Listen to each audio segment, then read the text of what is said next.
Hi everyone, Chris Chinnock here from the 8K Association. We're going to be talking about solving the 8K distribution challenge in this session this evening at SMPTE 2020.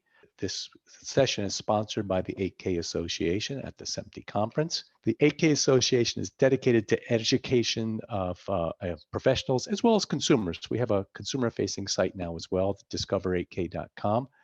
But obviously SMPTE is a professional-facing organization, so we're organizing seminars like this to talk about the benefits of 8K, the challenges of adopting 8K, and hopefully to trying to debunk some of the myths and fears associated with 8K. And of course, distribution of 8K content is one of those big challenges. So we're going to try and talk a little bit more about that tonight. Let us introduce our fine speakers this evening. Bill Mandel, who is VP of Industry Relations at Samsung Research America. Mickael Raulet, VP of Innovation at Ateme. I know I'm going to mess that up, Mickael. So my apologies. And Stephan Wenger, who is the Senior Director, IP and Standards at Tencent. Hi, I am Bill Mandel from Samsung Research America. Here today, I'm going to talk briefly about advanced codecs, AI, and more to solve the 8K distribution problem coming from the TV maker's perspective. So we'll talk first a little bit about HDR, and now there's multiple codecs and systems available today to support 8K. I'm going to show a few of them, highlight a few of them on the next pages. HDR technology already now comes out of the box with 8K. We don't have to invent yet other picture quality techniques here to get 8K going. On smart TVs, developer tools already support building 8K services. In our case with Tizen, they can be in C# or JavaScript. We have multiple service providers that are focused on 8K, have already made some applications for Tizen. Also, dynamic metadata continues to work with 8K. Samsung has an HDR10 Plus SDK that supports up to 8K 60 in either a live or a VOD scenario. And currently the 4K version of that is available commercially from Pixtree, and it's in Android Q phones that record 4K and HEVC. And Samsung Galaxy phones have been doing this for the last 2 years. The next piece of 8K distribution is you want to have low latency for live. And now smart TVs are optimized quite well for low latency using all the standard technologies such as CMAF and Dash and HLS for low latency, as well as at WebRTC for things like cloud gaming or live video streaming. Some of the benefits of this is you can get the latency down to even under 1 second with just CMAF, or even to 0.2 seconds for a WebRTC stream. So this is much better than the 30 to 40 seconds, which could sometimes occur with the legacy type streaming systems for live. So now everybody gets to see the sports at the same time. Where's the bandwidth for 8K going to come from? And that's what the fewer slides here after this will show. And recently, Mediacom in Ames, Iowa, has set up a demonstration for cable showing their 10G bandwidth technology, which will bring a very high bandwidth into the home. And we participated with a 8K 60p stream over a Vecima Networks content delivery server to a Samsung QLED Smart 8K set. And so demonstrating that on a cable plant, you'd be able to do 8K streaming supported to the home over the internet. AV1 is another codec that's available today. YouTube has been ready for 8K AV1 with HDR10 Plus since March. This particular trailer here below was streamed from YouTube to an 8K TV using AV1 with HDR10 Plus. And you may or may not be able to see, but this was just under 50 megabits. So not every home has 50 megabits today, but certainly some do. And this is showing the viability of that. Another standard that's going to be coming is the Essential Video Codec. And this one here I wanted to take a minute on. is it's going to have kind of two pieces to it. So the idea is to provide a significantly improved compression capability over existing video coding standards and to provide a licensing-friendly standard through the effective coding tool selection and timely publication of licensing terms. This has kind of been an ongoing issue even back to VC1 and AVC in that it's difficult for the industries to work out the licensing terms, and that's always kind of been kind of a weight on the Codecs success since MPEG-2, the great success of MPEG-2. EVC is aiming to correct that by basically providing two profiles. One, a baseline profile that's using only tools that are made more than 20 years ago, or that there's been a type 1 declaration so that it can be available for a known licensing cost or royalty free. And this one is aimed to show a 50% bandwidth savings over AVC at the same quality. So kind of like what HEVC does today. And then the main profile of EVC uses a small number of additional tools, and there would be royalty for this, but the idea is that it would be much less complicated in terms of licensing and that there would be a significant gain for each tool. Not only that, it's going to enable coding tool selection. So if you wanted to use main profile, but for some reason, maybe a licensing reason, you didn't want to use a tool, you can turn it off. And this profile here, when you use all the tools, could show up to a 50% bitrate savings over HEVC at the same video quality. This spec kind of finalized in August and should be coming out here October or November. Looks like it hasn't published as of the recording of this session, but it should be publishing in November here coming up. The last one is machine learning. So machine learning is going to enter the codec space in a big way, and Samsung's been demonstrating one that we've developed that we're calling ScaleNet, which is based on a deep learning neural network that provides twice the compression performance that works alongside a standard video codec.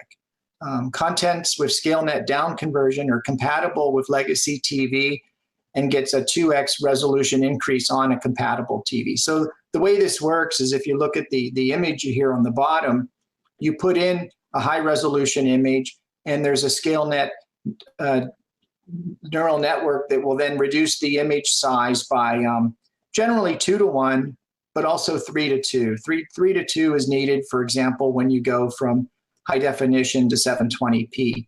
And on the TV side, there's a smaller network, not as many layers, just a few layers, that does the up conversion. And so the up conversion will always do a 2:1. So for example, if you had 4K material and you did a ScaleNet down to 2K and you transmit that 2K and you play it on an 8K TV, the ScaleNet would go 2K to 4K because it does a 2x up conversion up. And then the remaining scaling, any scaling that's needed to get to the final resolution of the panel, that would be done using legacy techniques. And so this technology, we've been doing some demonstrations. We showed it last year at the CES and at the Samsung Developer Conference. So looking forward to the panel with everybody else here. And thank you. Hello, and welcome to my talk on solving the 8K distribution challenge, the end user's perspective. My name is Stephan Wenger. I work in Tencent's Media Lab in Palo Alto, California, United States.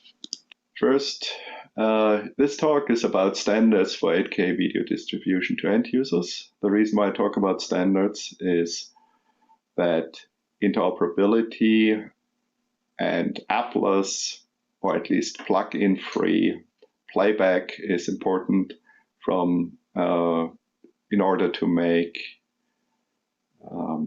video distribution simple, straightforward, and easily acceptable to the majority of users, and that requires standards. As for standards, we have to distinguish between things like physical layer technologies, low layer protocols, and high layer protocols, as well as the codecs. Of these, I will focus on the codecs today. The main reason for that is that all modern physical layer technologies, all low layer protocols, and all of the high layer protocols that are in practical use today support 8K video distribution, at least from a standards viewpoint. That doesn't mean that the deployed devices and network support it, but from a standards viewpoint, they are supported.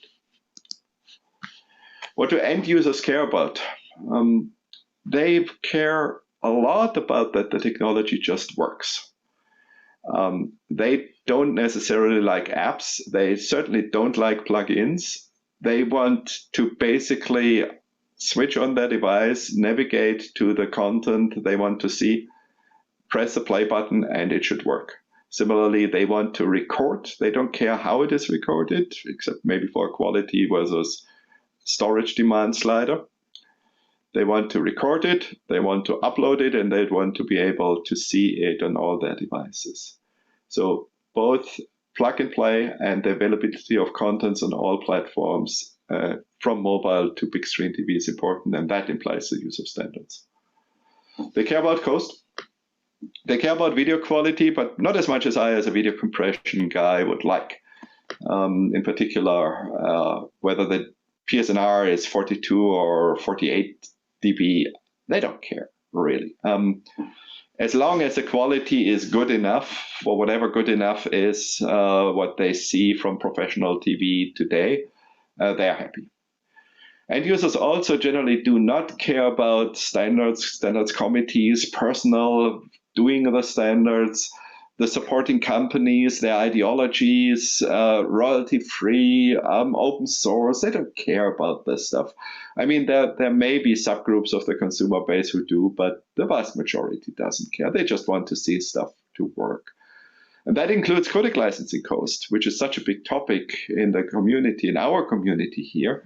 End users don't care. As long as the stuff is baked in their devices, whether, even to the point that the small addition in the bill of material is not something which an end user would see in the price of their devices. Now, as for the standards that we have in the 8K ecosystem today, these are HEVC and AV1.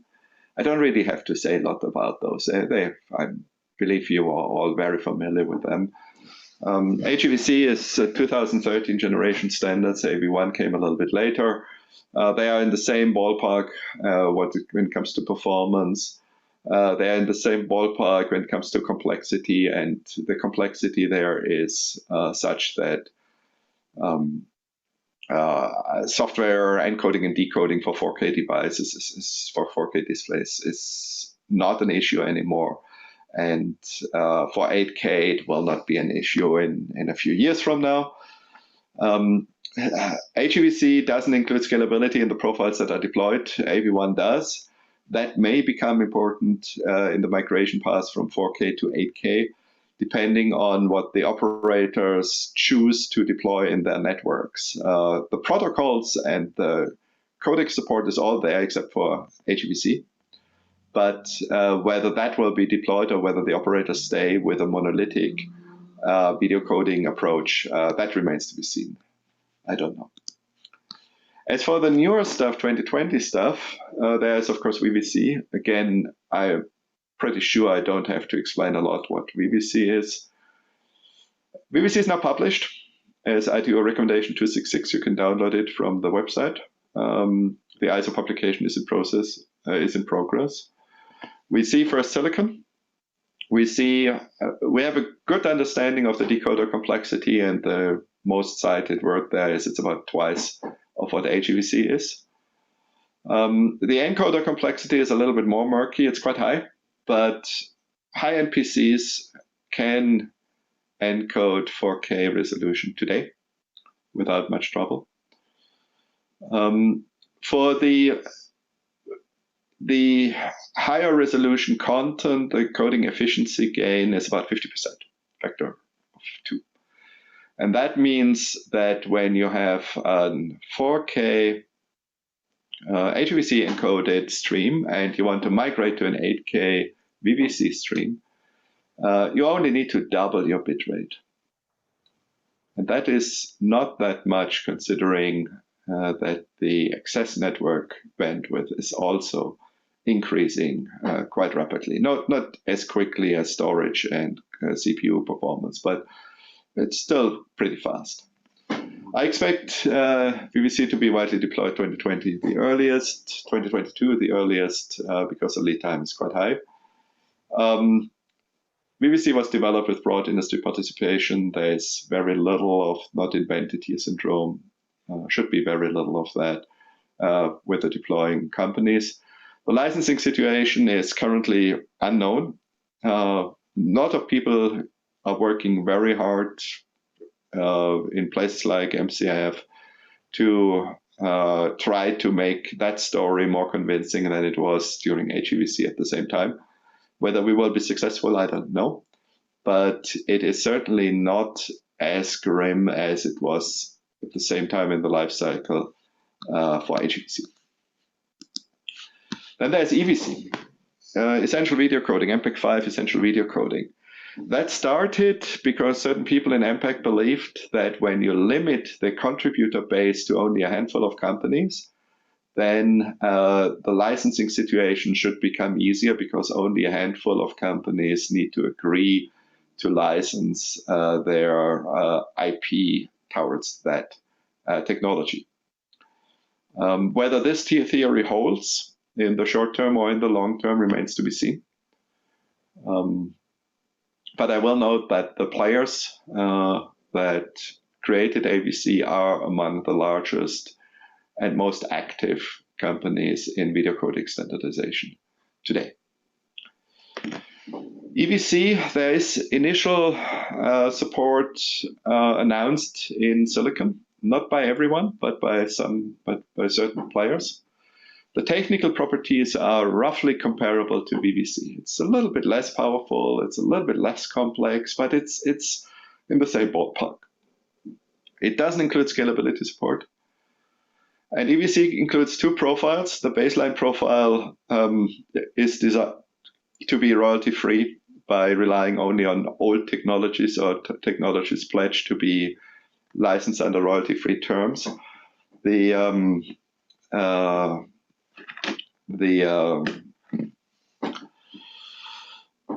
general understanding of that profile is that it is not suitable for 8K distribution in the foreseeable future due to its low performance. Main profile is a different story. It's almost as good as VVC.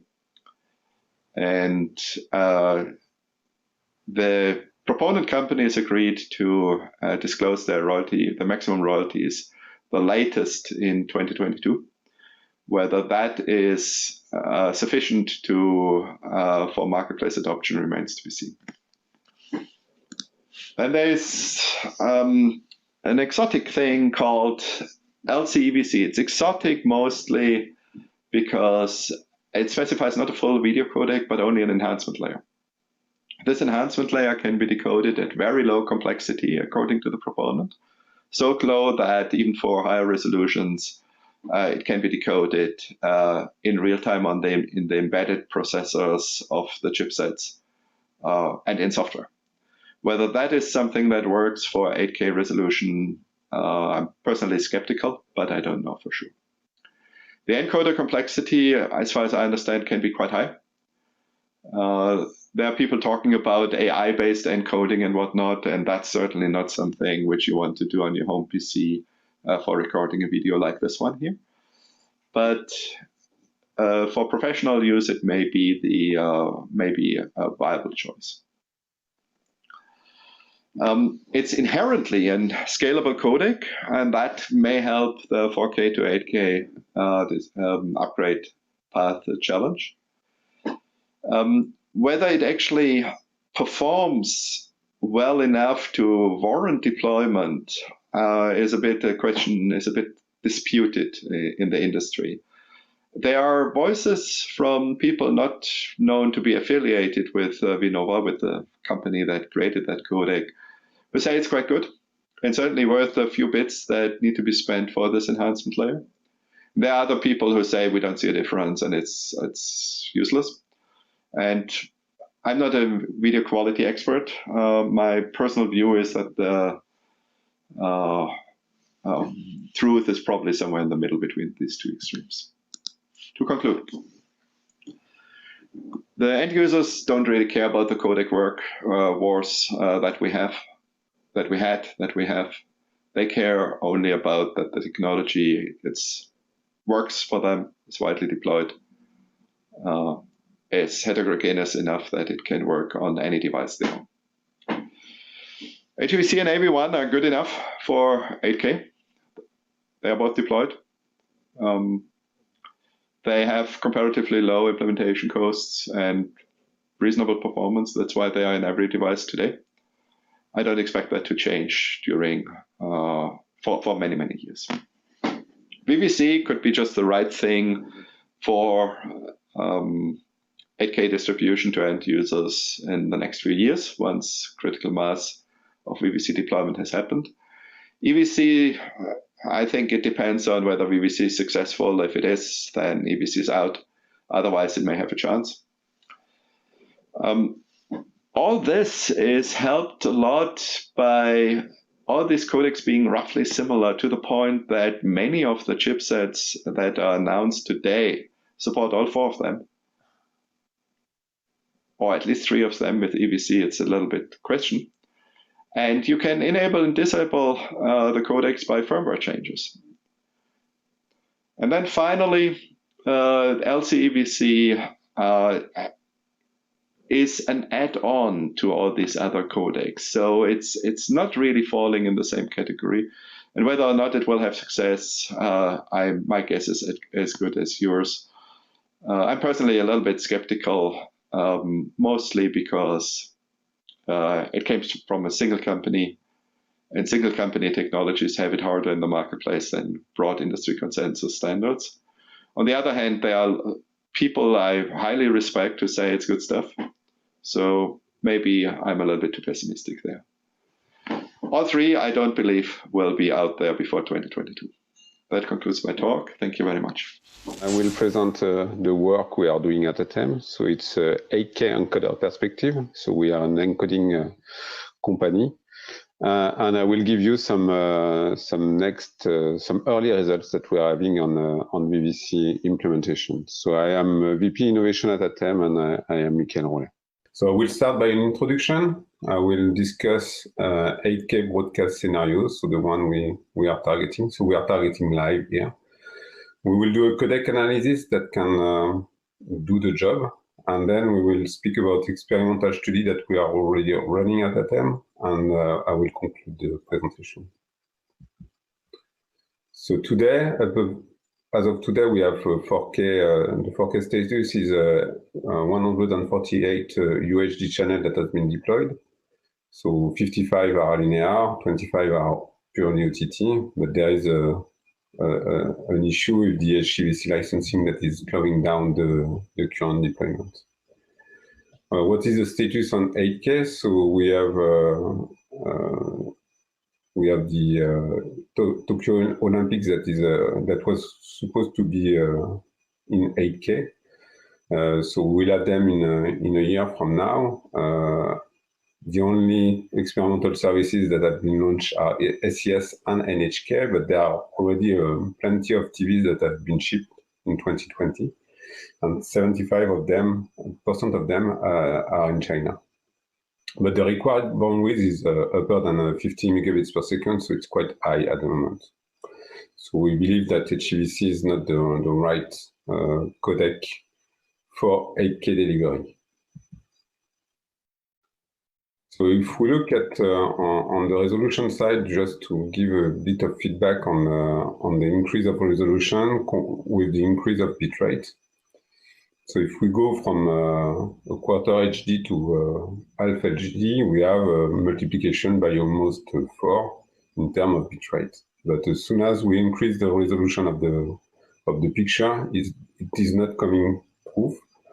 So we have, when it is 4K to 8K, we are only doubling or close to double the bitrate in between 4K to 8K.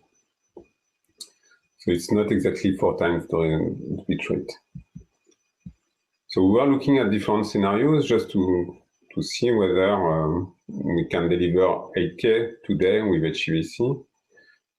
So with S2X, we can do the required bandwidth that we have is 80 megabits. So with this one, we could do HEVC.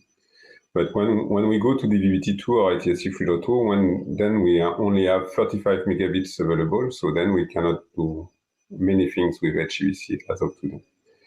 And if we use 5G network, and we do broadcast on 5G network, that is the FEM-BMS, we are only able to do 30 megabits per second. The delivery requirements are mp4 for S2 and T2, and for the latter one, we use dash and MMT for the two latest one. So if we want to reach one service in this particular pipe, then we need something that is better than HEVC. So HEVC will be around 50 megabits per second, so it's quite high. So the codec shall perform at least 30% better than what we were able to do with HEVC.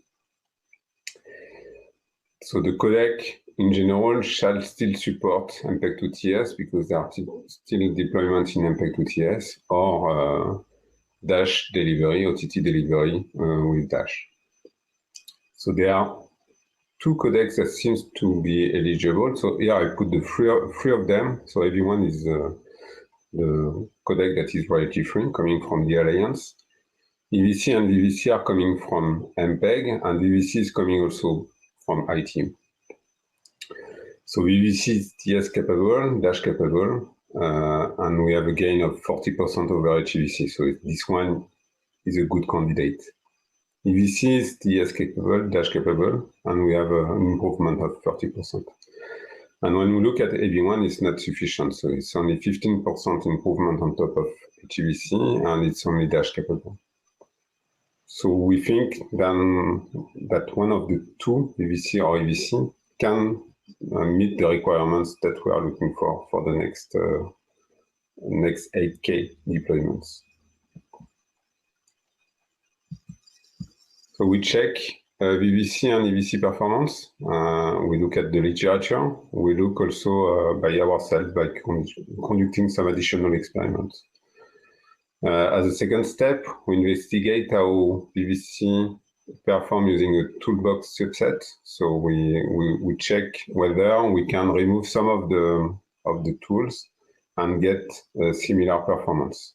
So that will give us also some forecast and if the 8K deployment can be done. So it's a trade-off between performance and complexity. And then we look at a true implementation that we are starting at Ateme, and we are capable already of doing UHD. So we did some experiment to see whether we could do 8K with the same, let's say, performance and can reach the same bitrate saving. Then we have to select between the two codecs, EVC or VVC. So there have been different tests that has been done. So what we can say is that looking at differences in between VTM to HM. So HM is the reference software of HEVC, VTM is reference software of VVC, ETM is the reference software of EVC. So we can see that the bitrate saving is around 30%, but then we have a cost in between VTM and EVC, for instance, and ETM. So the cost is 3 times the complexity for VVC than for EVC. And the improvement is in between 10 to 15%. So the cost is quite high in terms of complexity for VVC. So there might be a trade-off in between EVC and VVC at some time. So we need to check whether one can be better than the other. We need to reach 30% improvements. That's quite important in the end. So there are various tests that have been done, and all of them are in the same range. So VVC is twice, is 15% better than EVC, but has a complexity of twice compared to EVC. If we look at some experimental study that we have conducted on our site, so we use some test sequence from the Explorer, and we were doing some experiments. So we reached something that is similar for VVC and EVC. So 20 to 25% improvement on top of HEVC, and 30 to 45 improvement for VVC on top of HEVC. So the gap is still there, so there is still a gap of 10% in between VVC and EVC. And we see that VVC is capable of achieving what we believe is a requirement for the 30% improvement on top of HEVC. EVC is really close to it, so really close to the threshold that we are looking at. So we conduct some other experimentals. So we evaluate some tools on-off and what we can do with it, and if we can reduce a bit the complexity of VVC by doing so, because the complexity was quite high. And we see that if we use the best trade-off, we can reduce by 2 the complexity of VVC compared to what we are having when all the tools are on, and compared to what we are having when all the tools are off. So if all the tools of VVC are off, we still have an improvement on top of HEVC, 12%. When we have a good trade-off, we can have a 30% improvement on top of HEVC with a complexity that is only 5 times the complexity of HEVC. If we use all the tools on, we have 36% improvement, but we have a complexity of 10. So that's where we can have a trade-off, and that's where Ateme will look at some point, because we are looking at software implementation and we are looking at live. So that's something that we will be looking quite closely and check which tools are really the best one and which one we need to select. So here we did some experiments with our own implementation this time, and we use a near live 8K encoder. So it's a live encoder for UHD, and we use the same parameters to put it, and we expect that it can be live for 8K. So the measurement is that at the moment we have between 15 to 20% improvement on top of HEVC. So we are already getting something that is quite realistic in terms of improvement. And we know that we can do better because we are at the early implementation of it. So we know that we can do something that can be realistic for 8K in terms of bitrate reduction with this new codec. So we did the first 4K VVC implementation, and we did that on the satellite with SES recently in June. And this month we will do a live OTT streaming with Telecom Paritech and IETR. So this is the demo that we did already. So it was the Explorer that was providing the source in UHD. So we used Titan, that is the encoder from Ateme, with a VVC encoding inside. So it's a platform that we sell with HEVC, AV1, and others. And this time we put VVC into it, and we encapsulate that into MPEG-2TS and deliver that to the player. So that was the first demo before the ratification of the standard. We did another demo during the latest MPEG meeting. So we did that with the Explorer again, VVC encoding. It was offline, and this month, in November, we are doing another live that will be this time fully live with a UHD source, VVC encoding, dash output, UHD at 15, HD at 5, and 720p at 3 megabits per second. So not a big improvement on top of HEVC, but that will be the first live to demonstrate that VVC is ready for true implementation. We are waiting for hardware playback. So in this case, we use software playback for delivering the signal. So this is the curve that we are having. So for live at the moment, we have put the focus on live. So we still have We are still having a good implementation in live and better than HEVC. So this is what I was saying before. So we are having an improvement on top of HEVC. For file at the moment, the improvement is not so huge. So we are closer to HEVC. Why is that? Because we put the focus really on live at the moment. So we are integrating more and more tools into our implementation. What we are looking at in the future is to do that using AI, because we believe that AI is the winning technology for 8K. The VVC is so complex, so 10 times HEVC, so we need something else on top of it. This something else is AI to improve the decision that we are making in live and to be able to achieve something that is closer to what we do for file. And for that, we want to use AI. To conclude, so what we have demonstrated here is that we can do 8K over various delivery network for broadcast. So MPEG-2TS and DVB-T2 can be sufficient for it. So we won't put many channels in a single DVB-T2 broadcast, but we can do it by using either VVC or EVC. So that could be the two enablers that we can use. What we have put the focus on at the moment is VVC, but we know that EVC is a subset of VVC, so we could do it in a few as well. And this is what we would like to demonstrate here, is to be able to demonstrate it with true implementation, and that can be done in the near future by Ateme and others, and that we can deliver 8K using the new technologies that are upcoming at So if you have some questions, please do put it in the chat box here. And let me see, I've got some questions I want to start with. Actually, the first thing I want to start with is talking about all these codecs. Stephan, you had a nice summary. Mickael, you had a nice discussion about the different codecs as well. And to summarize what I think you're saying, Mickael, is that you see HEVC and AV1 not being sufficient to support terrestrial, satellite, and mobile applications, and so you think VVC is going to be the winner in those scenarios. So first of all, is that a correct summation?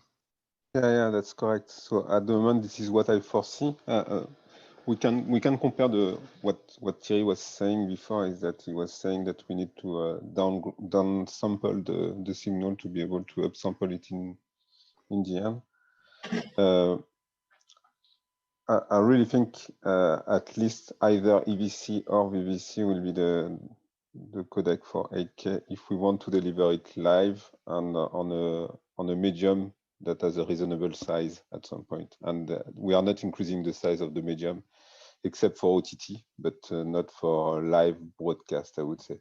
So then we need a better codec than what we are having today.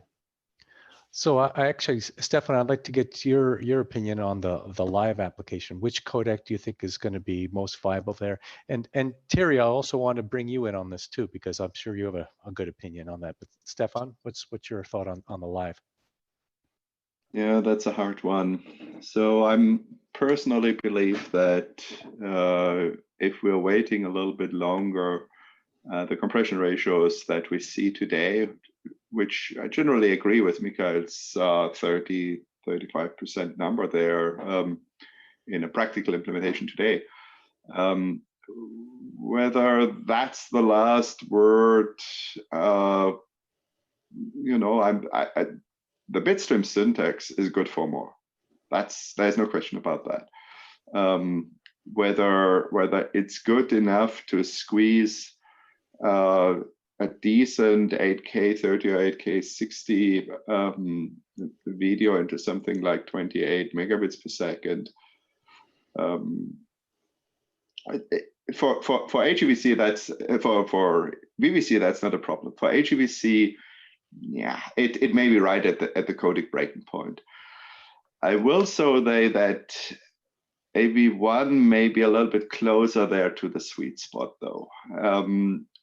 AV1, clearly the bitsim syntax is not that bad. And this 15% improvement sounds about right, and that may be just enough.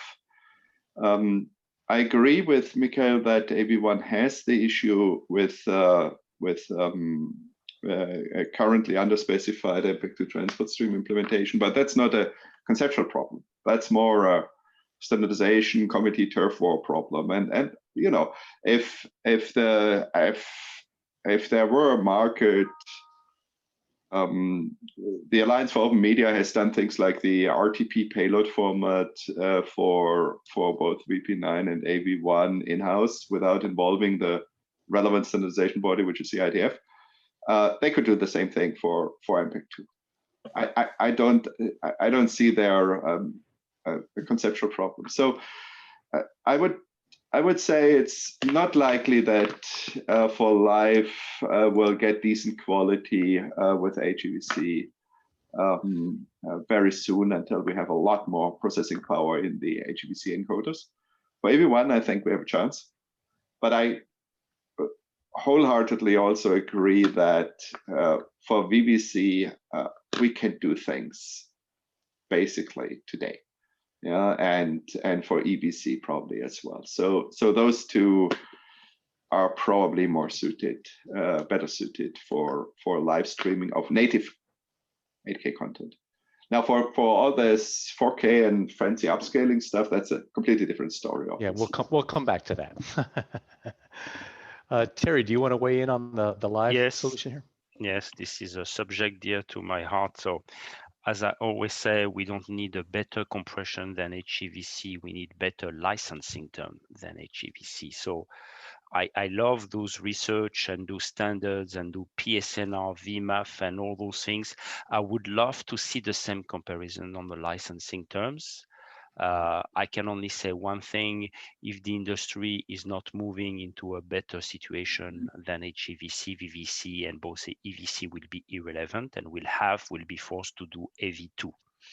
Now, what is AV2? I don't know, but I would say, sorry, yes, I put my video. What is AV2? I don't know, but at least we know maybe it's a safe haven. So back to the MPEG technology, I think we need to focus our efforts, and I really like what VVC is doing on trying to streamline the licensing terms, single pool if possible, a switchable tool if we have delinquent IP owners who do not want to participate to the whole party. So if we could spend a few minutes, Chris, on the licensing aspect of a codec and less on the technical aspect. I think we have all done a good job on the technology side.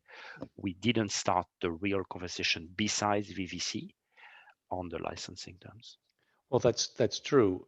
So actually, let's talk about EVC for a minute, because that's got a small number of IP holders, and they've talked about 2022 to release their licensing terms at the latest. That seems awful late to me. What's holding them up? It's a small group. You need to ask Samsung. I am Bill. Here you go. Bill, please, Bill, tell us good news. It's like the vaccine. I just have the talking point that it's licensing friendly. That's it. Yeah. Yeah, we need more than these. We'll have to wait till 2022. Well, that's so late. Why? What's the delay? Takes time. So, Chris, we cannot corner Bill on this licensing term. It's not fair. But I think what we should take away out of our whole conversation here is that we need to pay attention to the licensing terms. And this is something Harmonic is dearly interested in, because we think that if licensing terms are as bad as HEVC, we will not implement this standard.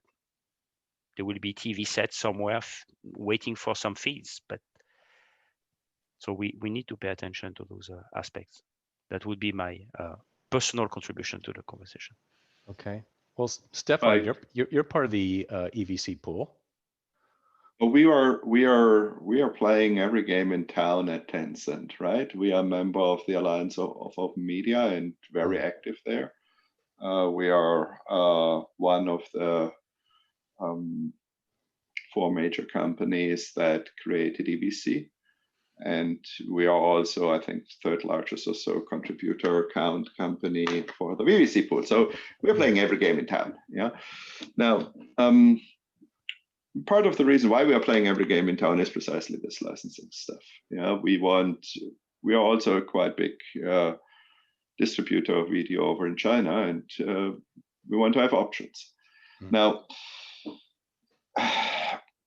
so the timeline for the EVC publication that you mentioned, Chris, that's something, you know, this is a worst case commitment among the organizations that contributed to EVC. It is not an fixed announcement date. It means around that time or earlier. Right. Now, the other misperception, or perhaps potential misperception, though, is that this idea that the royalty-free baseline plus the tools contributed by these 5 organizations that make up the main profile of EVC really encompass all the intellectual property that's necessary to practice that standard. The jury on that one is still out. A lot of these tools nowadays are not really invented only by one or organization or by one group of organizations. They may be invented at the same time by someone else. There are only so many ways to skin the cat, and different labs may well come to similar conclusions, and patents can be written in a fairly broad way. Patent claims can be written in a fairly broad way. So whether this business concept behind the EVC licensing, that a small number of licensors should automatically lead to a more transparent licensing system, whether that holds remains to be seen. And we see that live today unfortunately, with AV1, right? There is the Sysvel pool. True. And it's not a small patent count in there. It's not something that can be, or it's not something that I personally feel can be just brushed aside without some deep analysis by organizations that want to practice that. And so far, I think all the various players are right now in a very similar position. And the key point there is, again, my personal opinion, it's not the rates. The rates are important, but that's not the key point. The key point is certainty. Right. And with certainty meaning that a good number of rights holders, say covering 95% of the patents that are known in a certain field, agree to a certain rate and a certain licensing mechanism, ideally. If we get that, then that standards will be as successful as MPEG-2 was, with all the regulatory push it had at the time, or as AVC was. AVC had less at the beginning, and it worked just fine. Yeah. And that's, again, what we are doing over in MCIF, where the patent pool fostering is well on its way, which many believe covers about 90% of the patents now, at least when assuming that there is a roughly one-to-one mapping between the contribution count that led to VVC and the number of patents that relate to the standard. If we just assume, for the sake of assumption, a one-to-one, then we are probably somewhere pretty darn close to 90% of people who are participating in the process there. And MCIF is the licensing group for VVC.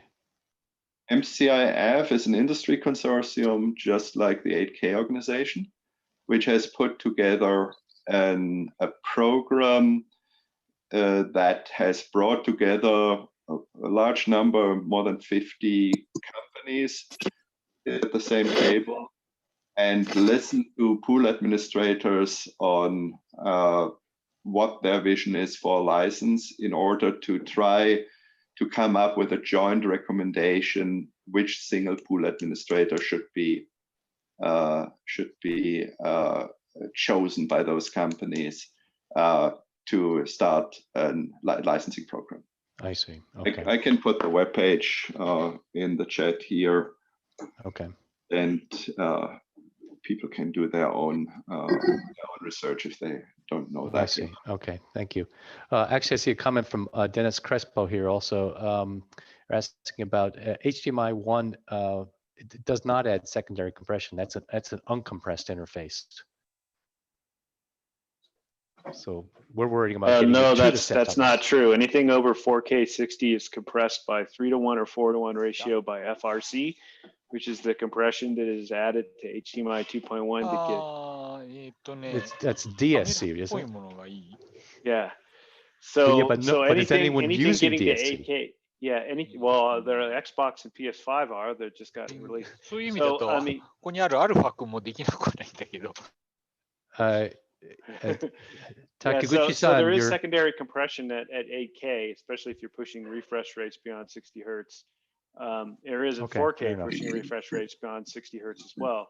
So I know this is a broadcast-oriented session, but is anybody taking a look at that issue when you have compression and then decompression and then compression again as an issue or an open issue for the industry to sort of get their heads around at this point? So I haven't taken a look at that specific compression decompression chain. From an information theory viewpoint, it's a bad thing, generally speaking, right? However, it's less bad when the compression algorithm that's in use is different, are not operating on the same principle. So when you do multiple compression decompression chains on an say DCP and motion-based video codec, that's a bad thing. I believe HDMI 2.1, the compression mechanism in there is not quite doing that, right? At least not spatial compression, yeah. Right. Insofar, I haven't studied it yet, but and I'm not a real expert on quality evaluation anyway, but it's probably not quite as bad as one could imagine if there were something as crude as putting a motion JPEG for the link. But let's not forget the set-top boxes and HDMI links. I think for places like for places like 8K, that's so yesterday. I mean, you guys are closer to the market than I am, but my understanding is that most people plug their TV directly in the cable nowadays, and certainly a TV has now the horsepower to deal with all the over-the-top stuff built in. So is that really a big issue? Yeah, companies like Apple sell a lot of Apple TVs still, and there's reasons for that. There will be streaming boxes for sure. I don't know about set-top boxes so much, but certainly streaming boxes, I think, yeah. Yeah, I meant to say streaming, but set-top boxes is vernacular of the 90s, I guess. Yeah. Anyway, so it's I worked for a company that did spatial compression for PC-based content. But when we were handling graphics that was uncompressed, no problem. But when we handled decompressed H.265 and 264, the compression on top compression issue was an absolute chroma and luma killer. So I think this is an open issue for the industry at this point to take a look at this. Visually lossless is not it's not a term that actually you get away with at an 8K screen that's 70 inches in size. So you might be able to get away with that on a 14-inch laptop screen, but you're not going to get away with that on a big screen. So it's an open issue. We don't have to solve it here, but I was wondering if Chris, you could be part of what's happening in the 8K Association moving forward. Well, let's have a side conversation about that, because I'm not. Yeah. I don't even know if anyone's going to use DSC at this point. So, but let's see. Oh, you have to. You can't get the data over the cable, so it'd be blank screens. Let's move on. I want to talk about this idea of starting with of mastering an 8K, down converting to 4K, and then using some either as I think Stephan said, either guided metadata or unguided metadata to restore it back to 8K. ScaleNet is one option. There are other companies that are doing this. Sharp has shown some things. There's some Japanese companies that are looking at this. Potentially LCEVC can do this.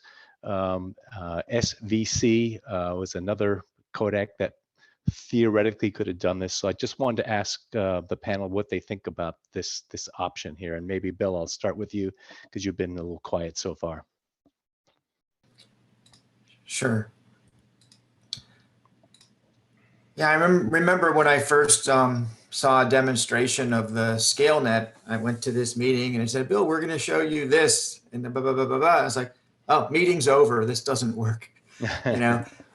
And so they proceeded to show it to me, and it works, you know, and they showed the VMAF stuff. So I think, you know, you've seen now there's other people that have similar technology. People are training nets. There's even college students doing senior theses on just training a neural network to just do video compression from the get-go.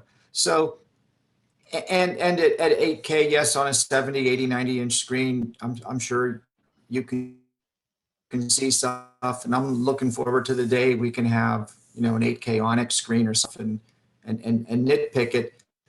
But what the VMAF is showing is that you're getting a VMAF score of like perfect, and you're getting a PSNR of like 40 dB. So it's still making up 75% of the image, and it works. It fools your eyes. So I think the long story short on this type of technology is that it appears to work, and it's really going to be kind of the threat that's out there to build the codecs better. So we talk about all these, you know, 4 or 5 codecs that are coming down the pike. Well, if you can immediately wrap it with some type of pre and post processor that does a 50% improvement, why are we talking about 15% or 30% improvements? Why do we need these interim codecs? So I think depending on how these things come to market, I think it may have a big impact and yet to be determined impact on how the codecs change over the next few years. So I noticed on your diagram that oh, you seem to have dropped out, Bill. Just muted so it wouldn't make noise. Oh. Yeah, so on your diagram you showed there's a neural network that has to sit on the TV side, a lower layer neural network on the TV side. How difficult is that to implement in hardware? Yeah, I don't know the exact gate counter. I don't remember what it was. It's less than a codec, so it did take effort to put it in, and so to have that show up in different SoCs, it will take some level of effort, but it doesn't need you know, an entire new generation of nanometers or anything. I mean, you're able to make room for it just in the normal expansion of the chips, and this is in our SoCs in the 8K TVs and even in the 4K TVs. It's not. It is a DNN network, but it's not like it's not an entire GPU, and what the network that's on the downscaling side is much larger, and that takes a lot of throughput to do the downscaling. Okay, but that could be cloud-based potentially. Yeah, but still, it's a lot of compute. Okay. Mickael, do you have an opinion on this? At the moment, we try to keep as much as possible the resolution from the initial resolution and see what we can get out of this, because I still think what we want to have is to keep as much as possible the resolution that we have. So if we can do it natively, it will be better than trying to guess at the receiver side what we can how we can increase the resolution of the video. Anyway, that's a good solution for intermediate solution for some of the use case that we are trying to target. Nobody will see the difference in the end, probably. I'm more it's more ethical on it's more ethical on my side than for the most of the users that will look at it 8K in the end. Okay. Terry, I know you talked about content-aware encoding. I presume that uses the LCEVC approach? Content-aware encoding, no. Content-aware encoding is completely codec agnostic. So it's working for HEVC, for any other codec. So it's completely independent of the codec. It shows what AI-based technique can already bring today, since it's in production. And I keep saying that a good HEVC cloud-based encoder with AI-based compression can reach very aggressive bitrate. I agree with Mickael. You can't do miracles. You can't go below 40 megabits. But my question to Mickael is, do you believe that there will be any terrestrial 8K broadcast? Or as we see our broadcaster friends already struggling with 4K, that maybe 4K is the reasonable limit they can reach in terms of transmission and distribution? In 8K, that's difficult to say, but at least that's a good enabler also for 4K to do some research and to try to reach something that is better than what we are having today. So having people trying to reach what we can do with 8K on let's say on some events, and what we can reach and what we can possibly do in the end will definitely help previous codecs or 4K to be more deployed than what we have today. So it was the case for 4K for HD. It will be probably the case for with 8K for UHD. Okay. So Thierry, you also said that scalable video codec theoretically could solve this, but you don't think it's a failure. Why? Well, I didn't say it's a failure. I say many people have attempted to do a scalable coding scheme in the past with dual layer. Mm-hmm. There's a lot of skepticism in the industry about this. Now we have a newcomer, which is LCEVC, that is trying to give you a new balloon of oxygen. Let's see how it works. I know Ateme has done extensive testing on it, and I know there are a lot of people questioning the technology. So I think we will have to find a way how to best use those codecs. You probably know that DVB is trying to corner this problem of finding which codec is good for which application. Mm. I don't think there will be one codec scheme, scalable, LCEVC, VVC for all the application.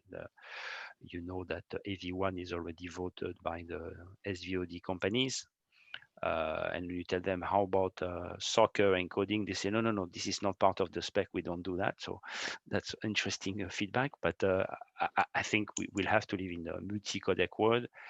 8K is demanding a lot in terms of processing. So we need to be careful on what are the tools to deploy. I still believe that the sweet spot today is 4K. You see that the Super Bowl was produced in 1080p because they could not find the tools to do what they wanted to do in 4K. Mm. So 8K is the future, definitely. How can we reach that goal? Is it up conversion? Is it a better compression? I think we need to resolve the business model aspect, and you know the discussion we are having with Hollywood on what can they do and what can they test and how do they test? Do they test sports, P60, P100? So there are a lot of, as you say in English, the fat lady has not sung yet. Let's not rush to early conclusion. We would say in English, premature conclusion. We need to work harder.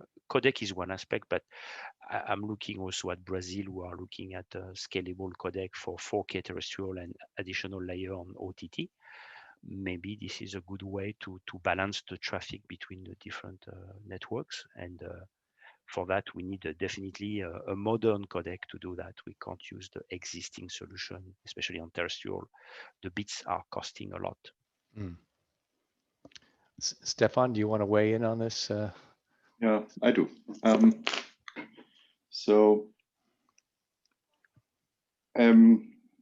not a big fan of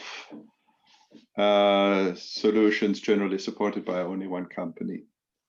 The main reason is that you have the licensing problem on steroids there.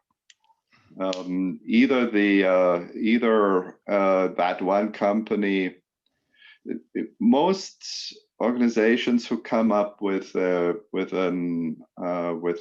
something fancy, who are not pure licensing companies like the likes of Dolby. Yeah, that's a different story, completely different story. But most of the product companies which have invented something really great like to keep that for themselves and increase the sales of their products and not have it for the make it available to the competition. Certainly not in its full beauty and flexibility and power. So, and if we have already 1, 2, 3, 4 different metadata-driven rescaling technologies out there which people play with. Yeah, there is ScaleNet, there is this thing from Sharp, there's something from Sony I hear, there is LCEVC. They're all playing kind of the same, doing something roughly similar. LCEVC is not an upscaler right now, but could, when you ask Minova, they will tell you that it could be developed in this direction. At the end of the day, unless we are seeing those people behind those technologies to be excessively generous, everyone would have to implement anyone else's technology on all their devices. And when you do broadcasting, you would basically, or when you do broadcasting and that doesn't happen, then you would have to spend the bits to send the control data for all of these things, right? Otherwise, you would have to encode it. Yeah. So that's one of the reasons why these things are, I think, excellent choices for technology demonstrators, but I don't believe they are particularly useful for the real mass market and for the real distribution to the end users. Now, I will also say a few words about scalability. AV1, even the baseline AV1, the AV1 that's in the code in the TVs today, supports scalability. VVC has unfortunately this little bit of control data which is necessary for that support into some exotic profile. So, but the implementation effort for this stuff is trivial compared to previous codecs. HEVC's scalable mode is somewhat comparable. So the fear that a lot of people have about scalability from a codec technology viewpoint is just unwarranted. The tricky part there is, how is this being used over the networks, which is a non-trivial aspect, especially when you go into the really old stuff, into transport stream-based distribution and so on. There, I don't know whether we will see that, but I would not at all be surprised if, say, the over-the-top guys who understand that stuff, yeah, would go for it at the end. I would not at all be surprised. Yeah. LCEVC. You would not be surprised if they adopted this, or if they adopt something along the lines of one of the various scalability schemes. And at that point, again, it boils down to whether they get it for free or reasonably for free, and whether the end systems support it. Okay. Yeah. Now, Vinova makes this great point that they think that their stuff can be implemented basically in software, in firmware. Yeah, so you don't need specific silicon for it. Personally, I doubt that this works for 8K resolution, but for 4K it may. And there they have a point. Their business model seems to me to make some sense. Yeah. So far. So maybe one comment, Stefan, on the LCEVC. Never forget to ask the DRM question. I see your smile. So yes, I'm sure you understand my question. So yes, for free-to-air, you can do a lot of things in software. No, for pay TV or OTT pay subscription, you cannot do things easily in software because you violate basically the secure zone as soon as you move a pixel into the non-secure zone. So we need to be careful when we say it's easy in software. I like to go one step deeper. Is it easy in software for free-to-air, and how about pay services and Hollywood blessing and all those things? So it's going to be an interesting conversation. Again, I don't work for Vinova. I work for Tencent, and I just repeated what I hear from Vinova's presentations that are all over the place. Whether I have to reserve judgment on whether that makes a lot of sense in the environment. The only thing I can say is that this presumed advantage of relatively easy implementability, in my personal technical opinion, is unlikely to hold for 8K resolution for the foreseeable future. Let me turn to the chat box for just a second here. Paul says, are there content providers that sell 8K content in camera raw formats or other uncompressed formats, or well, lightly compressed formats like ProRes, TIFF, YCBCR? That'd be useful for quality codec optimization. So I can tell you that one of the companies that works with the 8K Association, Frames Dealer, is a reseller, a representative of many content creators, and I think they would be happy to talk to you. Any other comments from any of the panel? Chris, yeah, not just for 8K, but you know, for quite a while now, with clients that shoot a lot of their own stuff and things like that, they were kind of looking for what we would call a 4-point monetization structure with their media. You know, they would want to be able to sell it at the deliverable aspect ratio and format, then sell it at a deliverable format and original aspect ratio, and then vice versa, sell it at the original aspect ratio with the deliverable format, and then sell the original file aspect ratio and format. Getting into other codecs, many thought that I talked to that raised the that chewed into their return on, you know, chewed into their profitability, because then they had to spend personnel hours, you know, rewrapping things in a way that they hadn't already done.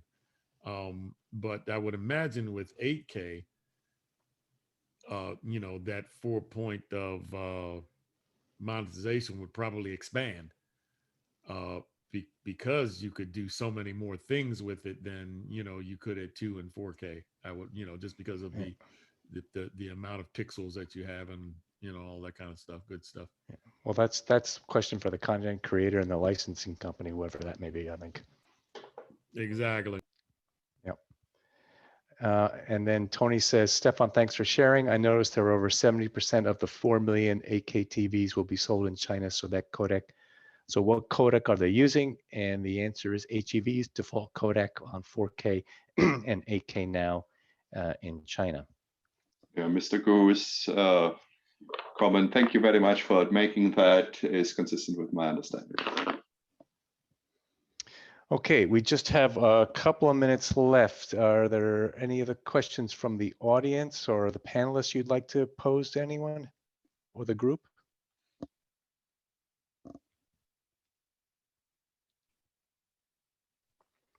I'm just looking through the questions I have prepared here.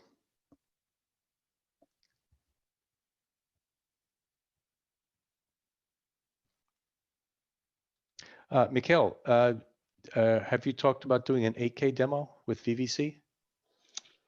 So at the moment we use 4K content with the Explorer, so that's one of the content that we are having. So we are doing a live demo channel right now for a month. The idea was to demonstrate VVC using low latency CMAF. So it's a 15-minute content that we are having in a loop from the Explorers. It's in 4K SDR because we are missing, I would say, the software implementation that we have for the playback is only capable of doing SDR, or it's quite complex on the PC to do HDR. So that's why we choose to keep SDR for now, just not to degrade, not to have any degradation of the content itself, because they have so nice content at the Explorers that we prefer to keep them in SDR rather than to go in HDR, but without the signaling, the proper signaling. So that's the demo that we are doing right now. So we issue a press release. People can contact me to get the feed and to get the information, because I would say so we use Akamai, but the number of people that can be connected at the same time cannot be huge at the moment. So that's also something that we want to keep with quite a reasonable number of people to look at it. And you still need a quite good PC to decode the video at the moment. Mm-hmm. But could this solution support 8K or no? So here we are doing this live. If you want to do VOD with VVC, we could do that. But here we were willing to do it live for the very first time. And then probably, yes, next year, that will be something that we should probably be able to do it live as well in 8K. Great. We'd love to see that. Let's see. Bill, you mentioned the Visima, the 8K streaming demo you did. Was that a VOD use case? And do you have any more information like bitrate, frame rates, codec, etc.? A little bit. That was a future demo. So that was run so they could show the benefits of a 10G cable distribution, which is, I don't know don't recall what the ultimate bit rate is of that, but for that particular demo, we were just running HEVC at like around 80 megabits. So it was just to show the what's coming in the future. Okay. Not really a commercially viable one, just a technology demo. Yeah, that was like the home of the future that had everything. It's actually pretty good. There's a lot of YouTube videos on it. I would recommend searching it up and watching one. Gentlemen, it's been a pleasure. I learned a lot. I hope you guys had a little fun with this. And so I want to thank you all and you attendees for asking such good questions. So thank you very much and have a good night or a good day. Bye now. Good night. Thank you.